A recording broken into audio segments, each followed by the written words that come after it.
The woman who rode horses better than most of the cowboys, better marksmen than most of the men of her time as well, tobacco-spitting, beer-guzzling, foul-mouthed wild woman of the West, who also just happened to sell a little something as her side hustle throughout her life. I got something between my legs that'll make a dead man come out.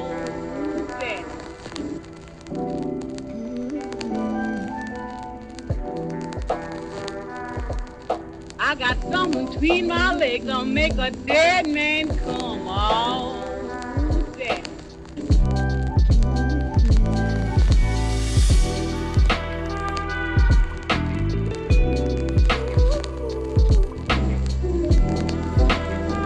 I'm gonna turn back my mattress and let you all my springs. I want you to blind me, daddy, till the bell do ring. Oh, daddy, I want you to shade and dry. Hello, my name is Summer, and this is Paying For It. Thank you for being here for episode 21. Today's episode is a unique one, as I hinted last week who we'd be covering this week. Calamity Jane definitely didn't make history for her time working within houses or even starting her own.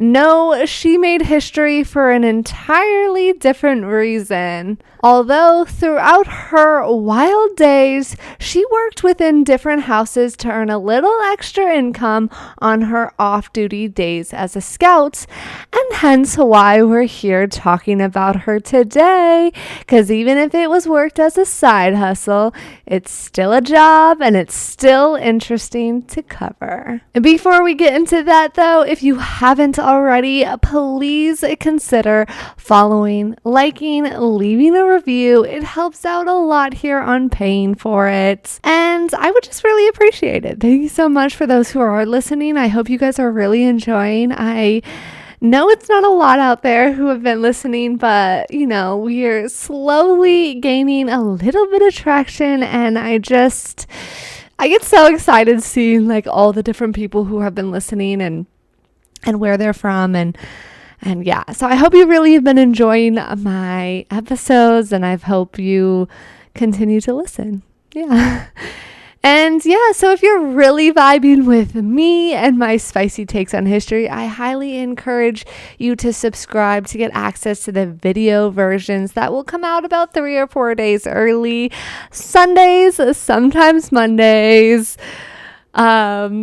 Don't kill me, okay? Like, I try really hard to get them out on Sunday mornings, but there are times where I work Sunday mornings, and when I get home, that's my Friday, and I'm just beat, okay? So I just need a little break, but we're getting back onto the flow of things after transitioning into this new job and then Memorial Day. So it should be coming out Sunday mornings, not Mondays.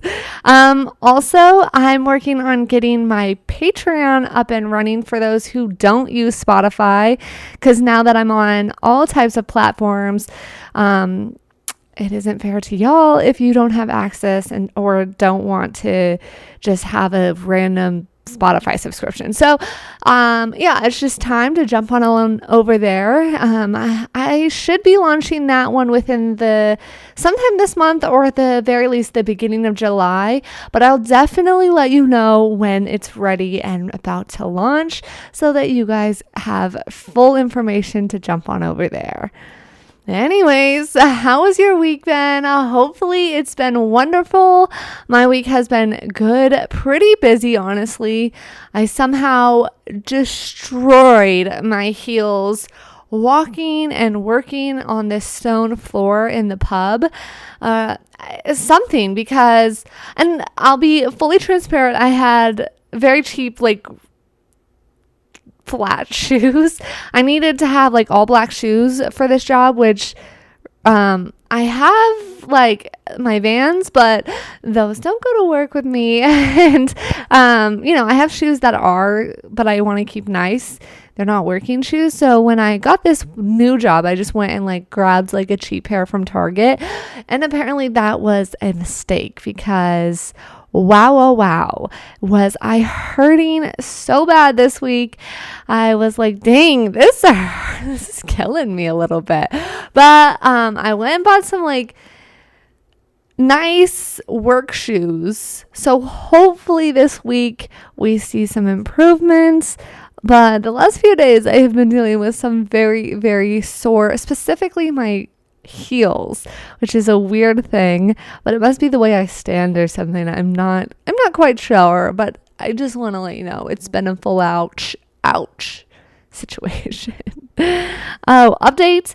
My AC did get fixed that very same day, of course, after I left for work, but we've all cooled down. We're all feeling much better and not so cranky. You can't see him, but I have my sweet, sweet nightmare boy down here resting and chilling with me today. So he's a sweet boy, and he was not happy when our AC was out. Oh, I told you last week that I was waiting on my ghost face bag, and guess what? I got it, and it's so cute. Look at it. It glows in the dark. It's so freaking cute, and I love it. Just over here being slightly hippie, slightly creepy, and what better way to show that through a ghost face bag. Also, this week at work, I tried a new beer, and well, I loved it. Listen, Shiner will always be bae, okay? It will always be bae to me. There is a reason I call it the Dr. Pepper of beer. It's amazing. It's refreshing. And it's not too heavy. It's delicious. And I love it. However, working at this pub has given me access to beers that would normally never be within the US, especially on tap. And we are a pub that specializes in beer knowledge and just, they take their beer and the way they pour their beers and the way they present their beer very seriously, which if you're a beer drinker, you will really appreciate that because as a beer drinker, some people know certain beers have to go into special glasses or the taste completely changes. Not only that, but if you don't get the head on the beer right or the pour on the beer right, it completely changes and ruins the beer. So I work at this new pub that takes it very seriously, and not only that, they have specialty glasses for all the beers that need a special glass. And since I've been working there, they have this really cute beer tap that has been like flirting with me since working there. It's a pink elephant, and I'm like, okay, hello. Already that's so freaking cute, right? And it's been drawing my attention because of how cute it is. It's also not an IPA, which nasty. Not sorry, IPA drinkers. If you like an IPA, hey, I'm not trying to ick your yum, okay? But I am telling you, it's a ick to my yum. So it's not my type of beer. However, it is still an 8.5% beer, which, well, let me tell you, is a bit intimidating for me because I don't normally drink a beer that strong, so I was a little worried that it would be too much for me, so I've been hesitant to actually try it. Well, let me tell you my little story about my experience with Delirium Tremens from Belgium. So I had a work meeting because technically this pub just hired a whole bunch of new staff because their old staff was leaving. A lot of people were just moving back home or graduating or whatever it was. And so, I we have a whole new crowd or a whole new crew. And so they did a staff meeting just to kind of go over some things that were happening, talk to us about some beers, talk to us, get us all on the same page pretty much. And at one point we played a game just kind of talking about the beers, trying to get us to know some of the beer bottles and stuff. And they brought up Delirium, which is a Belgian brewery, and how Tremas, their beer that's on tap here, was voted the best beer in the world. And I was like, wait a second, really? Because I've already been kind of wanting to try that. And they're like, yes, there's a reason it's been voted best beer in the world. So that night when I came back for work, my shift manager was like, hey, are you going to have a beer after work? Are you having a shifty? And I was like, yeah. And he was like, what are you thinking? I was like, well, honestly, I'm thinking about trying Delirium, but I'm kind of a little bit nervous that I won't like it. And he was like, oh, it's so good. It has a taste of bubble gum. And I was like, hell not. I'm now even more convinced I'm not going to like this fucking beer. And he was like, no, here. So he gave me a little sample and he was like, try it. And I bet you'll like it. And let me tell you, I was like, okay, first of all, this does taste like a little bit of bubblegum, specifically that like nostalgic, like pink bubblegum. I think it's like Double Bubble or Bubble Trouble or something like that. But that bright ass pink bubblegum, and it had that initial taste of that. But then afterwards, it was so light for such a heavy beer and so refreshing, and it was very good. So I was like, well, damn, okay, I'm gonna get a glass of that. And the glass it comes in also is covered in little pink elephants. I'm gonna try to put a picture up because I did take one. It was so cute and I just felt so fancy drinking it. And I drank it, and it was an 8.5%. So you bet that thing just went straight to my head a little bit. So I had to chill there for a minute. But when I got home, I was just like feeling myself. I in a way felt like not tipsy. It was just a fully different experience from being tipsy to that I normally get when I'm drinking beer. But this time it was just like euphoric almost. I loved it. The next day I decided, I got off, I'm going to try it again. I was waiting for my ride and I got a phone call though. And I was like, oh shoot. Okay. So, I didn't want to talk at work because that can be weird. So I fucking chugged this 8.5% beer and I sat out in the sun and I was like, oh my gosh, I am so tipsy right now. So delicious. I'm actually going to, when I go back to work tomorrow, I'm going to actually ask if I can forego my shifty because you get a free beer if it's on the tap, and just buy their Nocturnal, Delirium Nocturnal, which is their darker beer that we have in bottle. I thought about going and actually picking up a 6-pack at the Total Wine around here, but I don't have the specialty glass, and I know sometimes you can ruin a beer like I was saying earlier. So I'm just gonna see if I can buy a bottle, drink it in the specialty glass, and if I like it, I might actually purchase some glasses because, well, hello, I like beer, so it would be so cute to just like today, you know what time it is, and just like pull out this cute ass little glass with the elephants. Anyways, that was my story of Delirium Tremens. If you like beer, if you're into that sort of thing, and you see it on tap and you see that they might have the glasses, try it. I think you'll like it. That's that. So anyways, let's get into today's story, shall we? Today we will be talking about a wild woman of our past whose story is filled with adventure, drinking, and gunfire, all while having a side hustle selling sex on the side. That was repetitive. I just realized that. Anyway, she was selling sex on the side, okay? She rode horses better than most, loved to be shooting guns, and spoke and act like she was a regular old cowboy of the wild, wild west.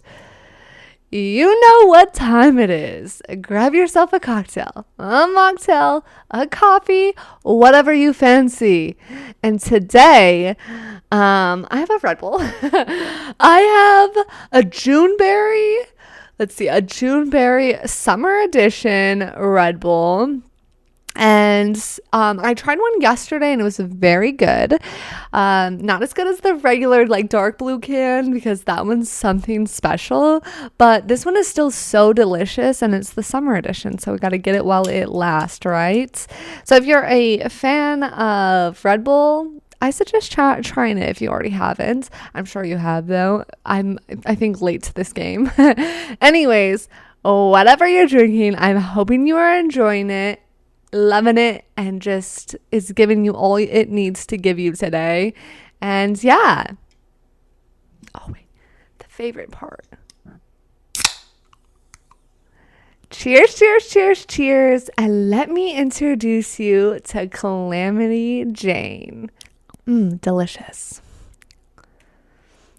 Born Martha Jane Canterbury in Mercier County, Missouri, on May 1st, 1852. We're pretty sure.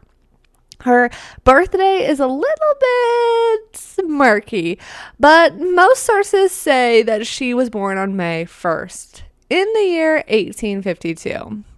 Two parents, Robert Wilson Canterbury, who happened to have gambling problems, and little is known about her mother, Charlotte M. Canterbury. What else is new of a woman of her past? Of course. It is said, though, it is possible that Charlotte may have also worked as a sex worker to support their family on the side. Martha was the eldest of 6 children. She had 3 brothers and 2 sisters. As a child, Martha loved the outdoors, taking to riding horses at an early age. So she loved horses. She loved, as a young girl, loved to be outdoors, loved to just get out there and get in the, like, down and dirty, really. In 1865, the family of 8 packed up and started the traveling task of moving by wagon train, moving to Virginia City, Montana.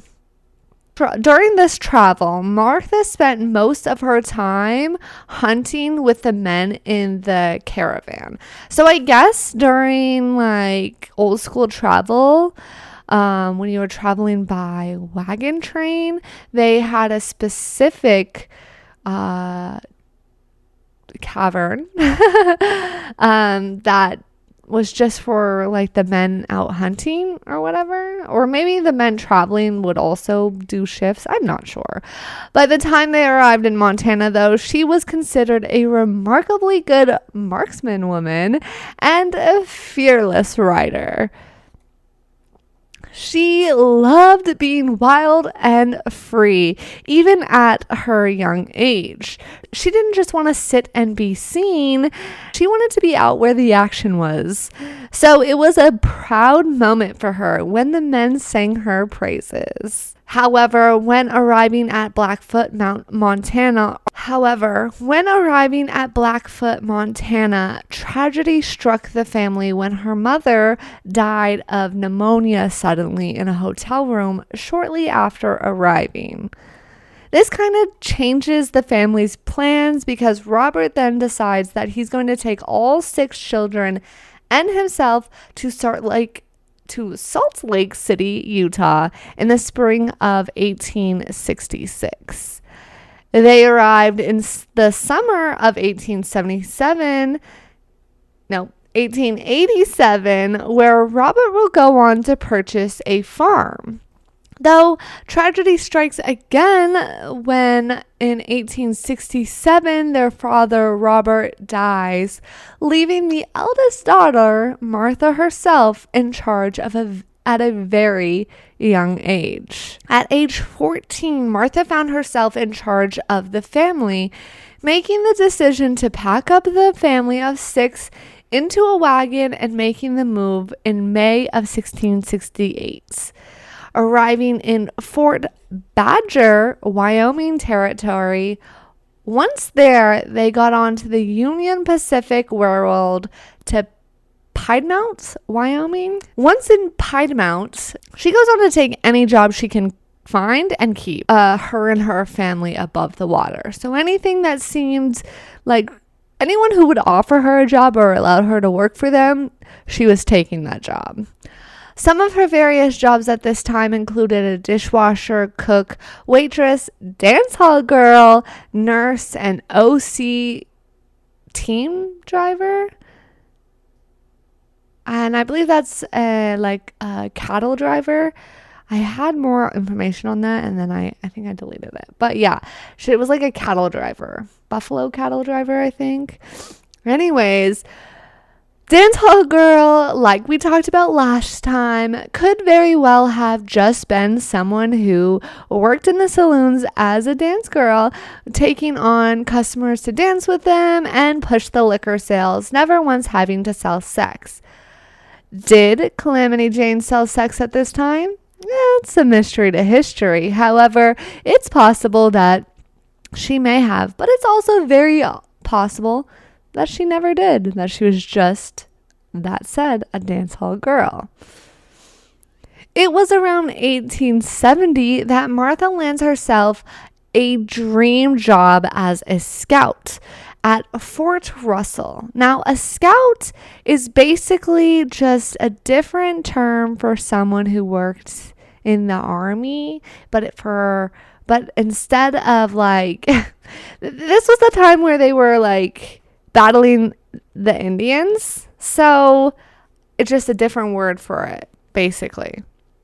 Anyway, she gets this dream job because she proves that she's a hell of a shot. You know, she can really shoot guns, ride horses like the best of them. And so she joins General George Armstrong's team. This is where she gets the chance at wearing the men's uniform, and she kind of falls in love with just the freedom of it almost, because remember, this is in the 1800s. This is when the dresses and petticoats were thick and fucking big and kind of kept you very non-mobile, or at least not as mobile as she probably would have liked. This was when she decided that she liked dressing in men's clothing more than traditional women's clothing, which makes sense since she was someone who truly liked adventure and to get down and dirty. So traditional dresses didn't really vibe with her, to say the least. So at this point in her life, she starts permanently dressing in men's clothing.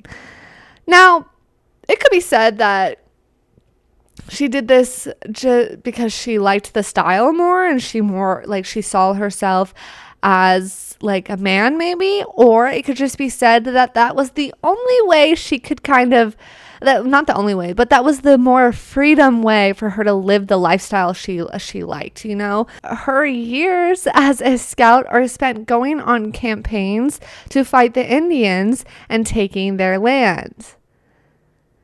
We are not going to celebrate her for that. Like, it's a good thing, because it's not. So we are not over here paying for it, celebrating her story in that way.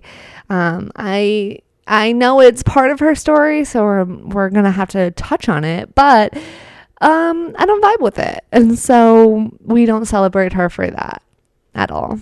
Even though I don't also fault her for that, because she was just doing what she was told, and it was just, you know, in history it probably really did feel like them against her, or, you know, us against them kind of situation. But yeah, we all know the history behind that, and it's not something we're going to celebrate her for. Anyways, moving on.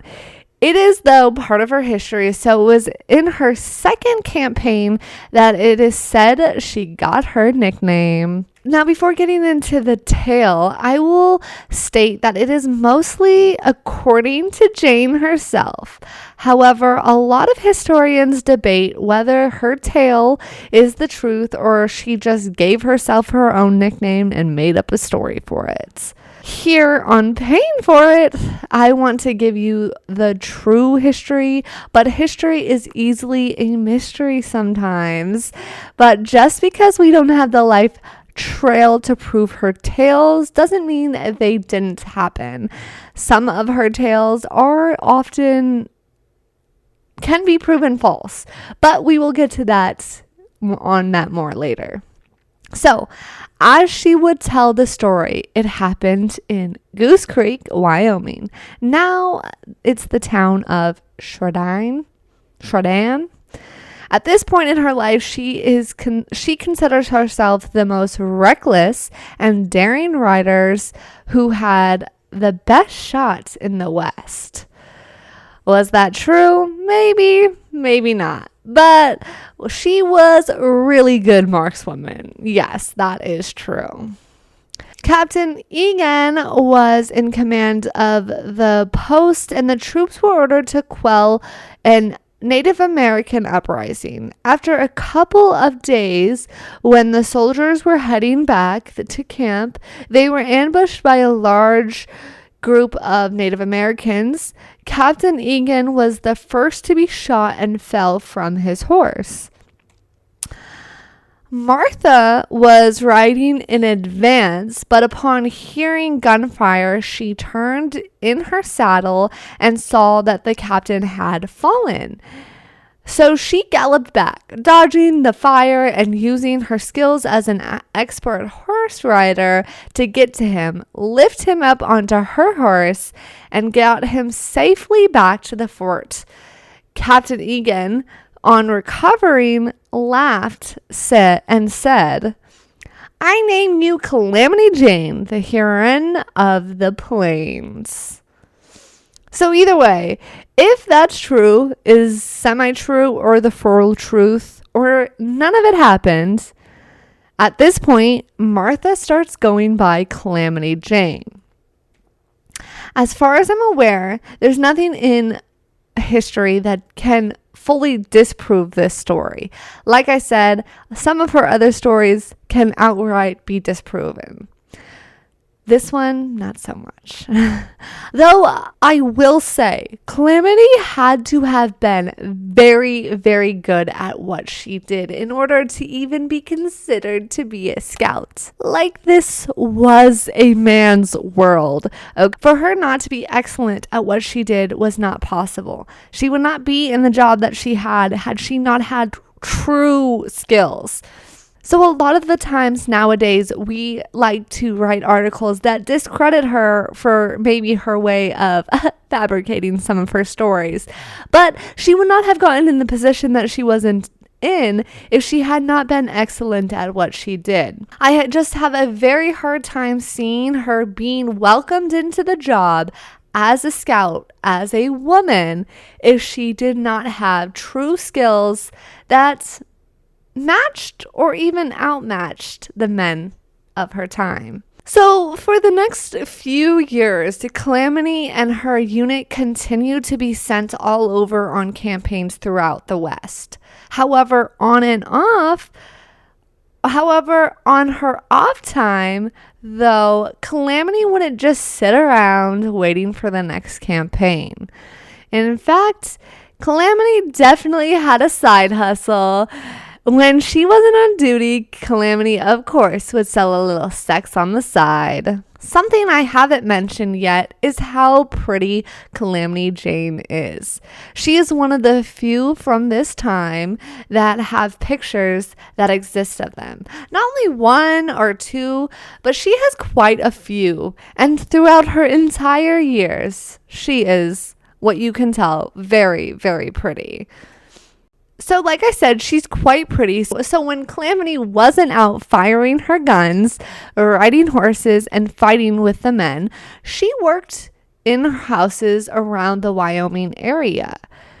Now, honestly, This could have been something she did prior to this part of her story. This could be something she started as soon as her father passed away at the young age of 14. We aren't positive, but we know for sure at this point we can prove that she was side hustle selling sex on the side. So with her looks, adventurous ways, and her ability to survive in a man's world, she's probably did quite well for herself. It is said that she worked at the Fort Larmain's 3 Mile Hog Ranch, which was a trading post and a saloon that was known for gambling, drinking, and of course, prostitution. And you bet your ass. Okay, I couldn't say that right. You bet your ass that has been added to my list of things to look into.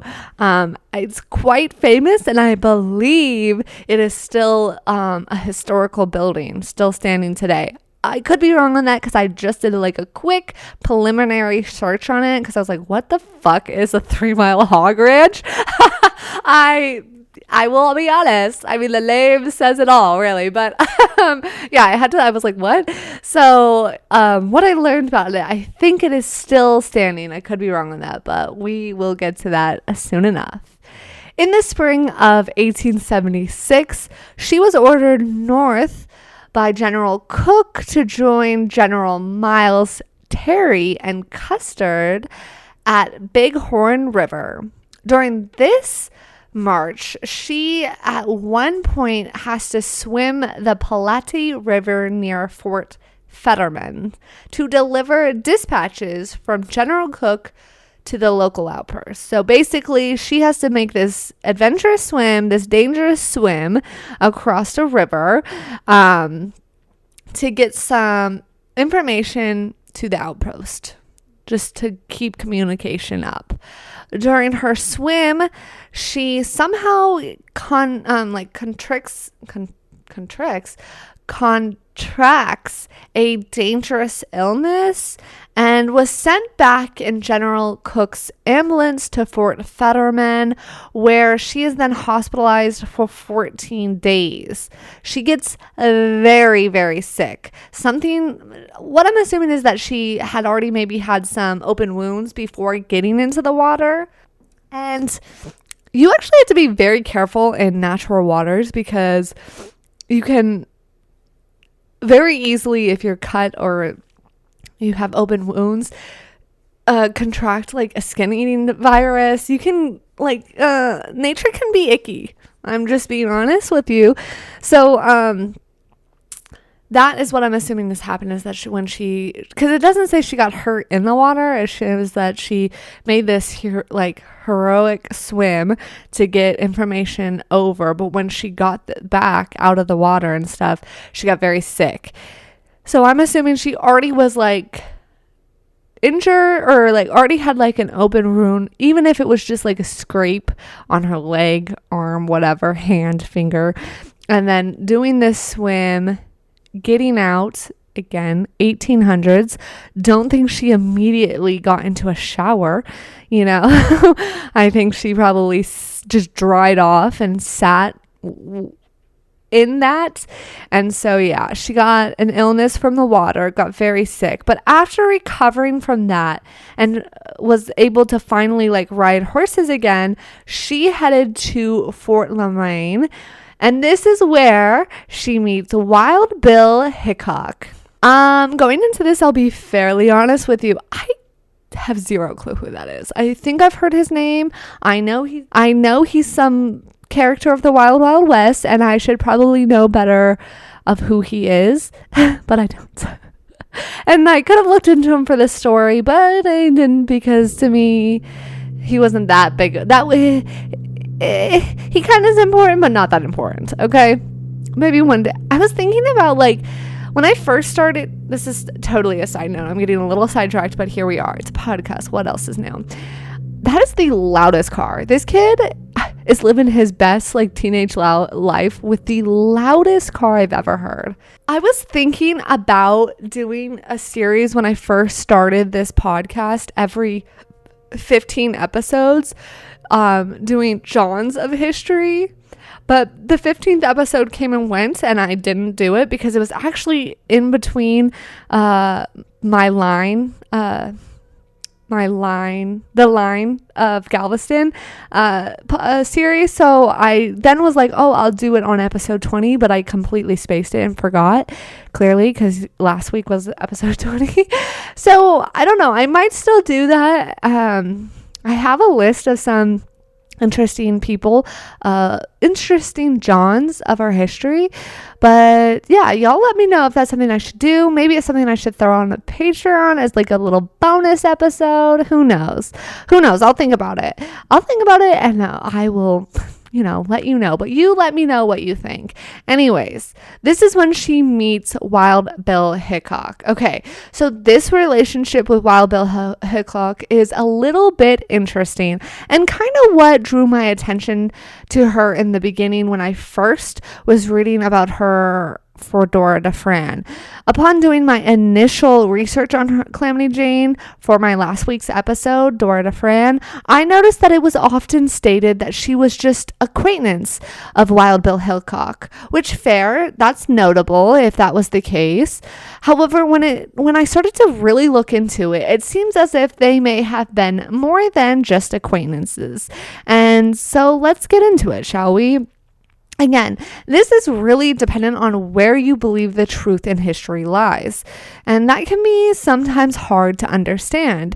It is said that she meets Wild Bill Hickok, who was traveling with Charlie Utter's wagon train to Deadwood, South Dakota, where they hit it off due to the fact that they both had shameless, outrageous personalities and their love for the drink. Oh, and telling tales about their wildly adventurous lives, even if at times those stories were exaggerated by both parties. So they meet, they both like to drink, they both are into the same things, and they both like to tell stories about their wild, wild ways, even if some of those stories from both of them were made up. It is a high fact that I learned that Wild Bill Hickok also exaggerated his life a lot, which, to be honest, a lot of men of our wild, wild west ways definitely did that. Okay, we learned that with, oh gosh, who was it? It was the Earp brothers from episode 7, Big Nose Kate, I believe it's episode 7. If you haven't watched that one, it's still one of my favorites, even though I actually have red lipstick on my teeth in the first 30 minutes of the episode. Oops. I couldn't see it because I had red glasses on. Okay, I was trying to be cute. Turns out she's cute but silly. Anyways, yeah. So we know the men of especially the Wild Wild West love to exaggerate their tales. So Wild Bill Hickok was no different, and so is Calamity. I've already kind of mentioned that some of her stories that she told have been disproven by historians. She just gets a lot more shame for it. They kind of love Wild Bill Hickok and kind of think it's a cute, quirky thing he does, but shame Miss Calamity Jane for her. And not only do they shame her, but they basically discredit the rest of her entire life that can be proven just because she was a little bit of a drinker who loved to spin wild tales about her life. But, most of her tales were some proven, though some were proven, some may have just happened at different times. It's really hard to say for sure that this shit didn't happen because none of us, and I mean none of us, were there. Something that is probably the most debated part of their relationship is if they were romantically involved with each other or not. It is debated highly because there's a little to support those stories. At one point, Calamity, I guess, claims that they were friends, and then her story changes to that they were lovers, and so we're not really sure because, again, none of us were there. And it's really, really hard to prove who was having sex with who because it wasn't like Calamity Jane was just writing this down. It's not like we can just say for certain that they didn't, fuck. Okay. It's really weird to me to debate that, but we all have to have our opinions on it all. So let me know, though, that doesn't mean that it didn't happen because it's a mystery to history. Anyways, we'll get more on that later and my thoughts on it. Jane and Hickok arrive on the train in Deadwood in June of 1876. At this point, they're at the very least friends. Okay. I guess we could say at this point acquaintances, but I don't think so. I think they were more than acquaintance. I think they spent that entire journey together, vibing, telling stories, drinking, probably playing games, and most likely fucking. And let's just be honest, liquor's flowing. It is what it is. During the month of June, Calamity gets a job working at the Pony Express rider, carrying the U.S. mail between Deadwood and Custer. This would have her traveling 50 miles on one of the roughest trails in the Black Hill Country. Did she mind? No, not at all. She absolutely loved it, of course. She lived for the thrill. It is said that Calamity worked in one of Dora's houses as well, as on the side of delivering mail as one of Dora's vice dolls. She worked there for a little bit, probably the whole time she stayed in Deadwood, to be honest. She stayed around the Deadwood area, traveling to the many camps within the Black Hills Country for the rest of the summer. However, on August 2nd, 1876, Wild Bill Hickok was sitting at a gambling table in the Nuttall and Man's 66 Saloon in Deadwood when he was shot in the back of the head by Jack McCall. Okay, so this is the reason that their connection is really debated. Because he gets shot very quick after meeting her, I guess. Wild Bill was holding a pair of 8s, a pair of aces, when he was killed, which will forever be known as the dead man's hand. Didn't know that, but that is an interesting history to gambling. So if the timelines of their life trail add up, it seems like Calamity Jane and Wild Bill Hickok knew each other for around 6 weeks before his death. Does that prove they weren't in a relationship? Not one bit. Does it prove that they were in a relationship? Not one bit. History can be frustrating like that, can't it? And again, since none of us were there, we can't say whether or not it was real or not. It's all a mystery to history. But what I will say is at the very least, they were really good friends and hit it off because she seemed to feel very connected to him. Anyways, after that, Jack McCall, he does get tried for Wild Bill Hickok's death. However, he is acquitted because I don't know the actual reason, even though he admits to it. But he says that he killed him because Wild Bill had shot and killed his brother a few months prior. Years later, though, Jack McCall will then be put back on trial, be found guilty of Wild Bill's death, and hung. So eventually Wild Bill does get justice. Anyways, after that, she remains in Deadwood, and when the smallpox plague hits the Black Hills, she proves yet again why our historical ladies of the night were incredibly charitable. Even the old town doctor Badcock admits there was a little angel of some sort in this hard-boiled woman. The way he said it was weird, so I'm going to rephrase it. Because she was known for nursing many people back to health and being there through if they weren't going to survive. You know, she was really charitable in her time that way. Again, taking no payments for herself, just knowing that it was the right thing to do. When it came to the children, oh, she'd swear to beat hell out of them, but it was tender kind of cussing.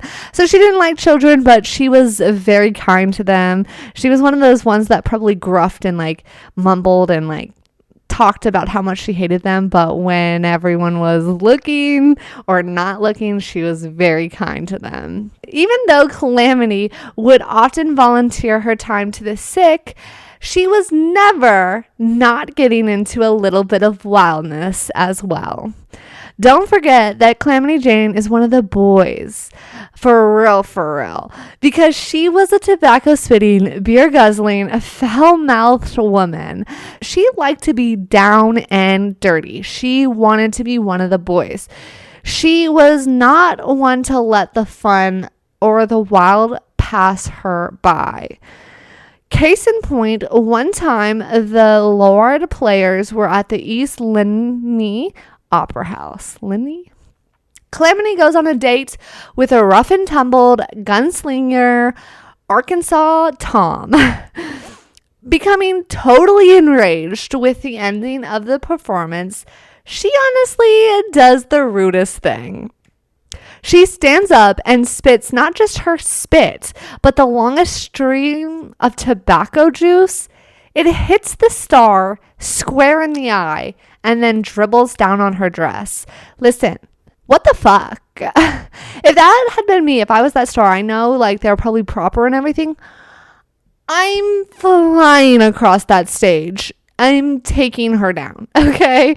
No way am I gonna just accept being spit in the eye. That's fucking disgusting. And probably burned more than it needed to because she spit her tobacco into her eye. That's fucking disgusting. What the fuck, Calamity? Don't be rude, you nasty. Anyways, her boyfriend, whether it was actually her boyfriend, it was just the boy she was with, the man she was with, though he loved it and let out a whoop and started to shoot out the lamps. Like, going to the opera was a wild thing back then. However, the crowd also went wild with delight, and it was just like people were loving this show after the show, I guess, making her the star of the show that night. Wild enough, the very next day, her rough and tumbled man gets shot and killed in the bank stick-up the very, very next day, which is so weird and so kind of shows you how hard life really was back then. You could be, but also how hard life is now. Like, you could just be out doing your best, living your best life, and then the next day, you're dead. Weird. The wild just seemed to find Calamity, though, because one day in the spring in 1877, she was riding towards Crook City. She starts to come upon a stagecoach running from Cheyenne to Deadwood, and she notices that there are a lot of Native Americans in hot pursuit, coming in hot for this stagecoach. So she rides really hard to catch up to the driver of the stagecoach, only to find him slumped over due to the fact that he'd been shot by an arrow. Without thought, she jumps into the driver's seat, getting the 6 passengers and the wounded driver to safety. Leaving Deadwood in the fall of 1877, she then travels to Bear Brute Creek with the 7th Cavalry. There, she helped build Fort Meade near the town of Sturgis. Although in 1878, she left the command and went to Rapid Cities. Not able to land a solid job, she left again, finding herself in Fort Perry in early 1879. She then finds a job driving mule trains to Fort Pryor and Stooges, all while still working her side hustle in the saloons within her area. Around the late 1870s, Calamity Jane had the attention of the magazine feature writers who were writing covers about the early days of the Deadwoods. She had dime novels written about her, and one even dubbed her the White Devil of the Yellowstone.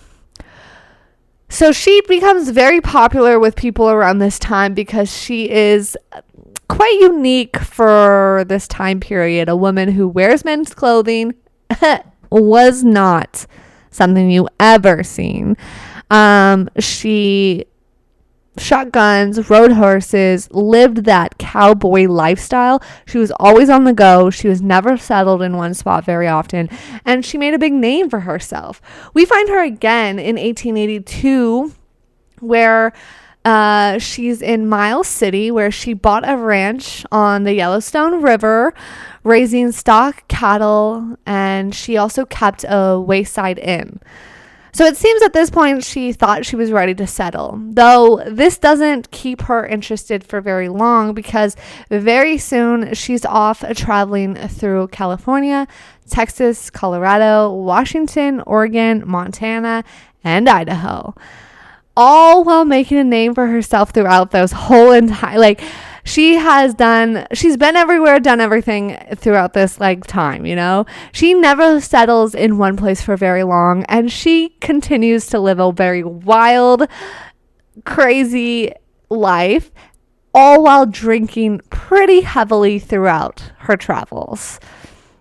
It is said during this time she was to have gotten married and had 2 children, the baby boy dying in infancy, sadly, and the girl is said to have lived until 1960s, but very little is known about that, and very little is known about her husband. Around this time, Calamity's reputation far precedes her. People know her as the woman who could handle a horse better than most men, shot like a cowboy. Those skills were what landed her the Buffalo Bills Wild West show in 1895. At the time, getting on the show tour, she decided to write her life story as a promotion to her show. So this is where a lot of people get mad at Calamity, because she writes this promotional book to show that she's some wild girl who lived in the Wild West, which she did. But some of her stories were definitely, at the very least, exaggerated, if not all, some of them fully fabricated, but not all of them. And historians take this little pamphlet that she used to sell to promote this show as her stating her history, but we don't know her thought process behind this book or why she decided to do this. This was a woman who really just sought money. She was willing to take any job, do anything for money. So we don't know. She did use this to promote her show, and a lot of her life tale is put in her own words. But it seems, like I said, to have been highly exaggerated, or at the very least, dates being wrong, because some of the things that are in this book can be proven that she was never in Texas when that happened, or she wasn't there at this point in her story. But that still doesn't mean, because memory is a crazy thing. It doesn't mean that she was intentionally lying, even though she probably was. I'm not trying to stick up for her. I'm just trying to be honest here when I say a lot of people do this when writing their autobiographies. Especially, the men of our history, they're not any different. They lie and exaggerate their lives as well, especially when in self-published. So yeah, I'm not saying that everything she said is true. I'm not saying that everything she said is a lie.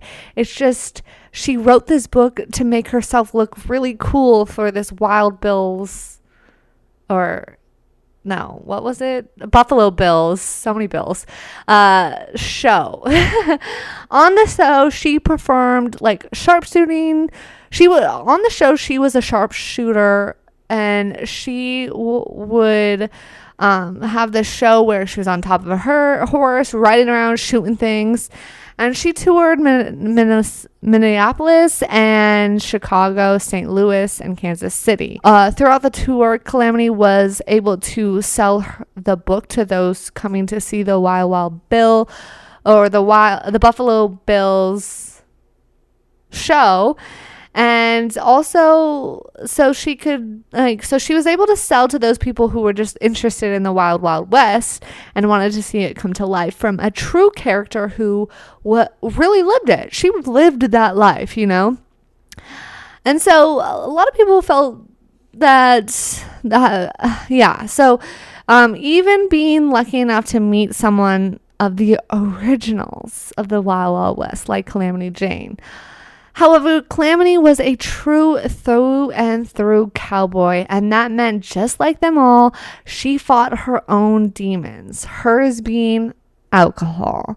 On the show, she was unable to dance the line anymore and often was drinking way too much. And eventually, after coming to work drunk one too many times, she gets fired from the Buffalo Bills Wild Wild West show. And this is when things didn't get better for Calamity. In the 1900s, Calamity was found in a sorority house, selling sex and drinking herself to death. She is then nursed back to health, and in 1901, she's hired by Pan American Exposition, and she gets a good job with even better pay in Buffalo, New York. So people are hoping her sobriety is going to last. Her sobriety, though, doesn't last long, and she starts drinking again. In fact, at one point, she gets so liquored up that she shot out a bar glass in a bar. Now, remind you, this is when the Wild Wild West days were kind of winding down, and you couldn't get away with doing just whatever you wanted whenever you wanted. And so, of course, the bar owner, understandably upset, calls the cops. Calamity didn't go quietly. In fact, when the Irish police officer showed up to arrest Calamity, she makes him dance the jig to the song of her firing shots at his feet, which is insane. After that, she stumbles down the street cursing the whole town, which is when she is then ran out of town, causing her to lose her job as well. Bringing us to the summer of 1903, Calamity finds herself back in the Black Hills.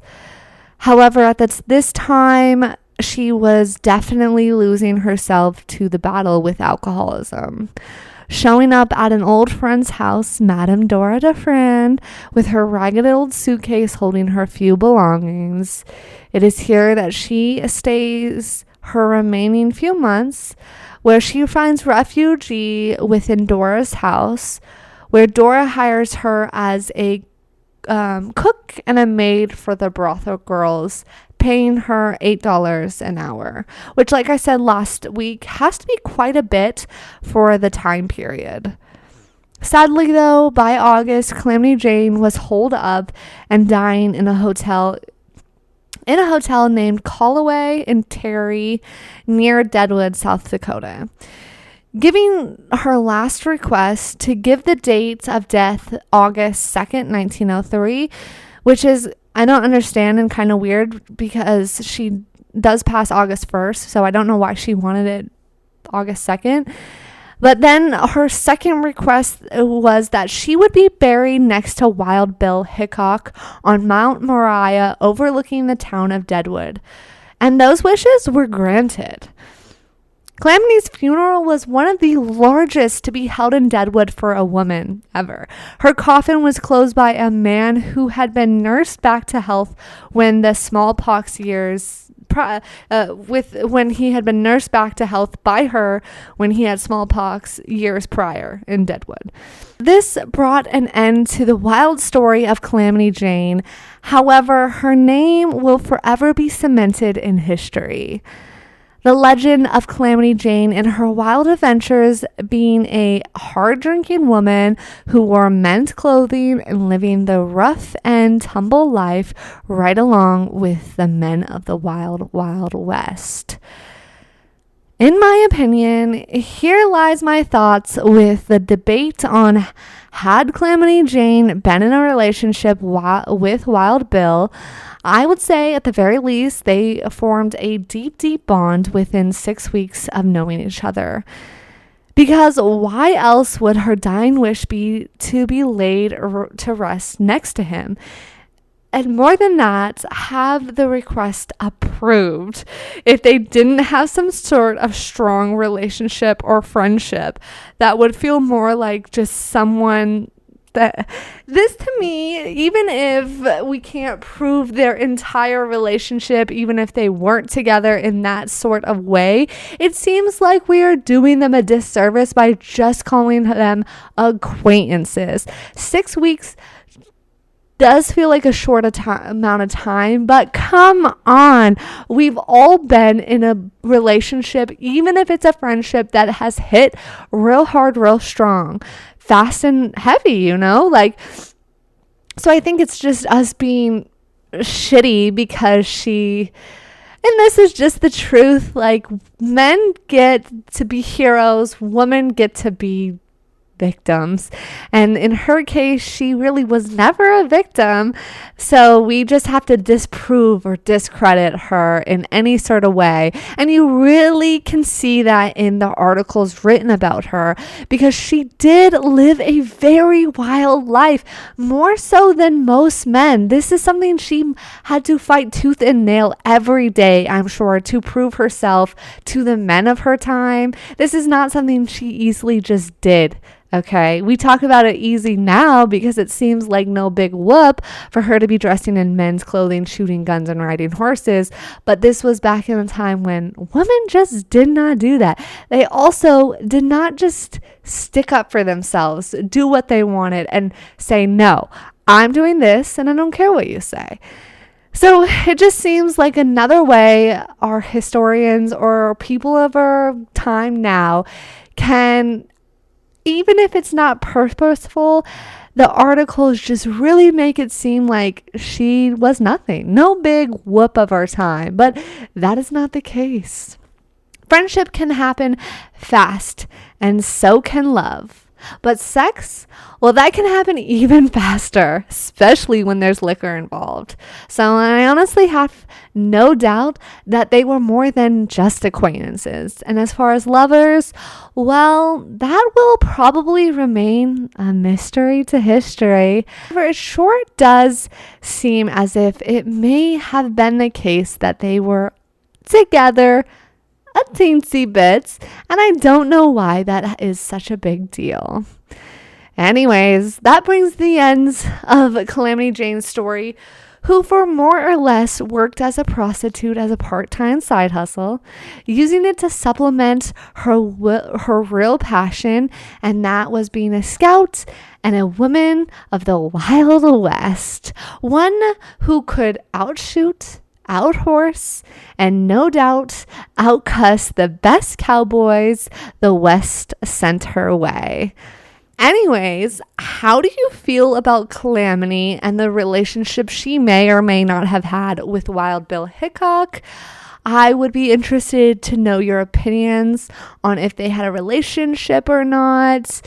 I mean, I don't know. It seems weird to want to be buried next to him if she didn't feel extremely connected with him still years after his death, Plus, one of the remaining pictures of Calamity Jane is her posing in front of his grave. That was clearly not something that happened right after his death, because at this point the grass is grown and it looks like it has been quite a few months prior to that, So She clearly felt connected to him to a certain extent that says more than just friendship, says more than just definitely says more than just acquaintances, okay? Don't care if it was just 6 weeks or 6 months or 6 years. That doesn't mean you can't connect and form a true bond with someone, and that he may have been taken from her life way too soon, in her opinion, you know? So yeah, I don't know. It feels as if she had a bond with him, and that we as people nowadays really do a disservice to both of them by just being like, oh, they were acquaintances. Anyways, that's all I have for you today. And until next time, I hope that you have a wonderful weekend. And consider subscribing to get access to the video versions early on Sundays, sometimes Mondays. And all right, so with that, goodbye. I got something between my legs that'll make a dead man come. Oh, that.